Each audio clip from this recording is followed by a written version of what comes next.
Bye 5 हे आपलं example आहे. 155 आपला डिव्हिडंड आहे. डिव्हिडंड आपण आपल्या अबॅकस शीटवर ऍड करूया. ऍड केला आपला डिव्हिडंड. ओके, आपलं डिवायझर काय आहे 5 आहे. ओके, 5 च्या टेबल हे एक्झाम्पल आपल्याला सॉल्व करायचं आहे. तर 5 च्या टेबल मध्ये किती नंबर आहेत हे 10 आणि हे 5 15 आहेत. तर 5 च्या टेबल मध्ये 15 येतात का? तर 5 च्या टेबल मध्ये 15 येतात. 5 3 जा 15. मग 3 आपण ऍड करतोय आणि लेस आपल्याला 15 करायची आहे. ओके, लेस आपण 15 केलेले आहे. आता आपल्याकडे किती बिट राहिलेले आहेत?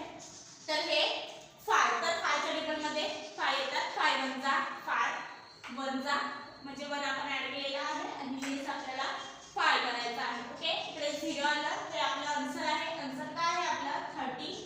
31 हे आपलं आन्सर आले